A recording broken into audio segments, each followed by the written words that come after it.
60 Minutes Overtime. As the war in Ukraine approached its third anniversary last month, the tide had begun to turn, not on the battlefield, but in the White House.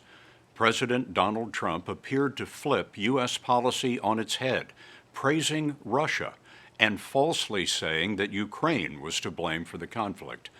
Late last week, the battle made it to the Oval Office. President Trump and Vice President J.D. Vance berated Ukraine's President Volodymyr Zelensky as Trump told Zelensky he was gambling with World War III. A global fight is exactly what Ukrainian allies have tried to prevent. So far, the U.S. has contributed $122 billion to this effort, and Europe even more. So, what has happened in Ukraine that's been worth so much money? And why are the stakes so high? We've been reporting on the fight since Russia's unprovoked full-scale invasion 3 years ago, and here's what we've seen. Ukraine is not asking American soldiers to fight for us. This is our country, and we will defend it. That's what Dmytro Kuleba told Leslie Stahl back in February 2022. At the time, he was Ukraine's foreign minister. But, dear Americans, what happens here matters to you as well. Because if Russia prevails here, other malicious powers across the globe will realize that the collective West is unable to defend its principles and what it stands for. 4 days later, Russian tanks rolled in, sending 1 million Ukrainians fleeing within 2 weeks. In April of that year, we spoke with Ukraine's president for the first time. He said, "Ukraine depends on the support of the United States, and I, as the leader of a country at war, I can only be grateful." When the invasion happened, while we were there, we saw the remnants of a massacre in a suburb of Kyiv called Bucha. Russia had executed 458 civilians and left their bodies where they fell. They were killed within their homes, too, gunned down in kitchens and basements, some tied up and blindfolded. The Russians killed so many, so fast, there was nowhere to put all the bodies but a temporary mass grave dug in the shadow of God. On another trip to Ukraine, we saw how the Russians had targeted schools. I thought it was a safe place for all of us. We even wrote the word children on the windows.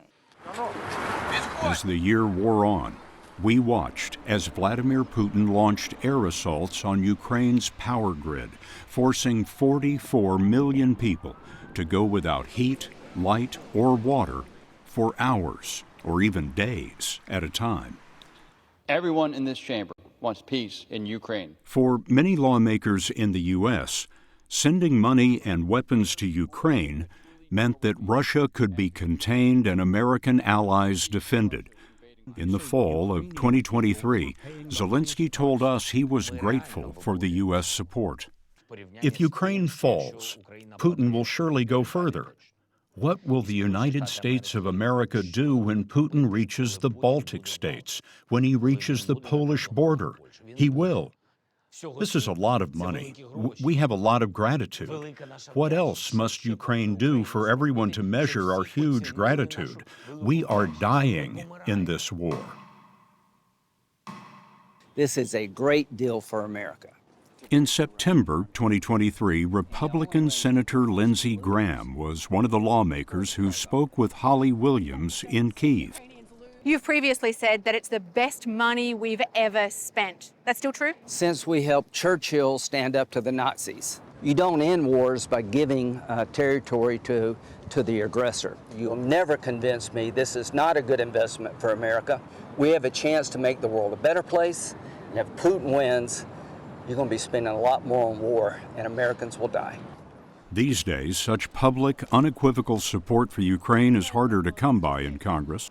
On Friday, Lindsey Graham said he was proud of the way Trump and Vance handled the Oval Office dressing down, which possibly threatens all U.S. support for Ukraine. This past week, we knocked on the doors of congressmen and women, trying to find someone who would go on the record about Ukraine. We wanted to know what they thought of the U.S. siding with Russia and North Korea at the UN in a vote against Ukraine. Maybe mad as hell. We all were. Mad as hell. Oh, yeah. People, the Republican Party, even those who don't want to talk about it, they were all mad. We spoke with Republican Representative Don Bacon of Nebraska last week before the Oval Office meltdown. A lot of folks who were more silent, they were furious. How did we get on that side when it comes to the Russia-Ukraine war? Republicans in the Congress, such as yourself, used to give full-throated support to Ukraine in public.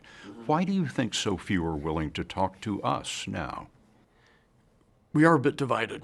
You know, there's a whole ecosystem out there in the social media that if you stand up and for Ukraine, they come after you, or you get the president mad and he'll criticize you. But in the end, we got to stand up for what's right. You know, I wonder if doing this interview, you're concerned about retribution. I've already done 30 years in the Air Force. I'll have 10 years in Congress. I'd rather be the guy that was honest, defended the values of our party. If I have to get a new job someday, it's all right. I'd rather go down in history as for standing up for what I believe.